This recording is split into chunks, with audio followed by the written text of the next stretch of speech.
Okay, so let's continue with the desire to support multi-programming and overlap in the presence of I/O and interrupts force innovation in the conceptual development of operating systems along a number of directions.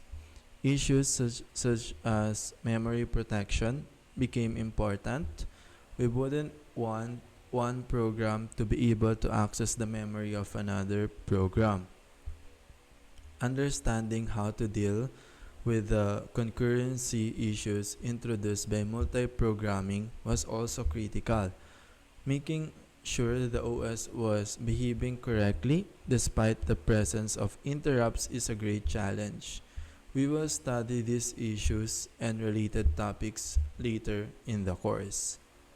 One of the major practical advances of the time was the introduction of the Unix operating system, primarily thanks to Ken Thompson and Dennis Ritchie at Bell Labs. Yes, the phone company, Unix, took many good ideas from different operating systems, particularly from Multics and some from systems like 10X and the Berkeley Time sharing systems, but made them simpler and easier to use. Soon, this team was shipping tapes containing Unix source code to people around the world, many of whom then got involved and added to the system themselves. Underlying the original Bell Labs, Unix was unifying principle of building small powerful programs that could be connected together to form larger workflows.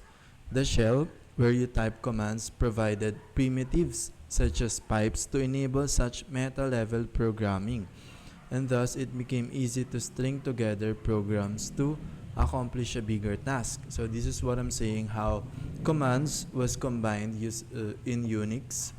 So it provide primitives such as pipes to enable such meta level programming. Although these primitives became structured compounds that became an idiom, which even provide uh, bigger or allow us to accomplish bigger tasks in GUI. That's why a single mouse click means a lot, because it's a combination of these commands.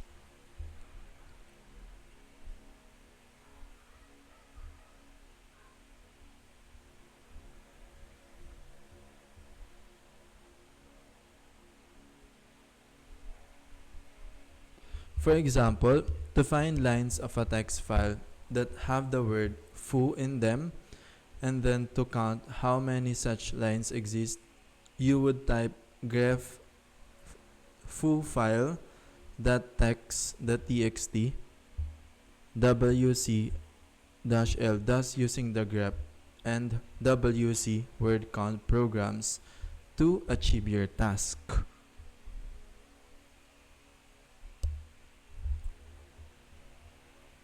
So again, underlying the original Bell Labs, Unix was the unifying principle of building small powerful programs that could be connected together to form larger workflows. The shell, where you type commands, provided primitives such as pipes to enable such meta-level programming, and thus it became easy to string together programs to accomplish a bigger task.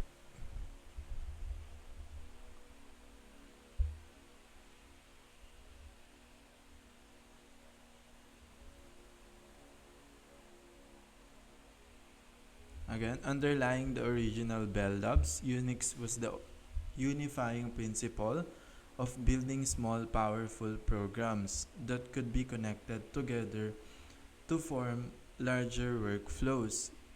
The shell, where you type commands, provided primitives such as pipes to enable such meta-level programming, and thus it became easy to string together programs to accomplish a bigger task. For example, to find lines of text file that have the word foo in them, and then to count how many such lines exist, you would type grep2file.txt wc-l, thus using the grep NWC programs to achieve your task.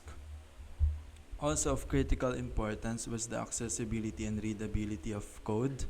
Having a beautiful small kernel written in C invited others to play with the kernel. Adding new and cool features, for example, Enterprising Group at Berkeley, led by Bill Joy, made a wonderful distribution. The Berkeley System Distribution, which had some advanced virtual memory, file system, and networking subsystem. Joy later co-founded Sun Microsystems. Unfortunately for operating system, the PC at first represented a great leap backwards, as early systems forgot or never knew of the lesson learned in the era of mini computers. For example, early operating systems such as DOS, the disk operating system from Microsoft, didn't think memory protection was important. Thus, a malicious or perhaps just poorly programmed application could scribble all over memory. The first generation of the Mac OS, V9 and earlier, took a cooperative approach to job scheduling. Thus, a thread that accidentally got stuck in an infinite loop could take over the entire system, forcing a reboot. The painful list of OS features missing in this generation of system is long. Too long for a full discussion here. Fortunately, after some years of suffering, the old features of mini computer operating systems started to find their way onto the desktop. For example, Mac OS or Mac OS has Unix at its core, including all of its features one would expect from such a mature system. Windows has similarly adopted many of the great ideas in computing history, starting in particular with Windows NT, a great leap forward in Microsoft OS technology. Even today, cell phones run operating systems such as Linux that are much more like what a computer ran in the 1970s than what a PC ran in the 1980s. Thank goodness. It's good to see that good ideas developed in the heyday of OS development have found their way into the modern world. Even better is that these ideas continue to develop, providing more features and making modern systems even better for users and applications. Unfortunately, due to time constraints, there are a number of parts of the OS we won't cover in this book. For example, there is a lot of networking code in the operating system. We leave it to you to take the networking class to learn more about that.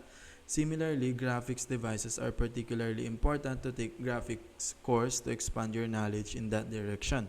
Finally, some operating system books talks a great deal about security. It will do so in the sense that OS must provide protection between running programs and give users the ability to protect their files, but we won't delve into deeper security issues that one might find in security course. However, there are many important topics that we will cover, including the basics of virtualization of the CPU and memory, concurrency, and persistence via devices and file system.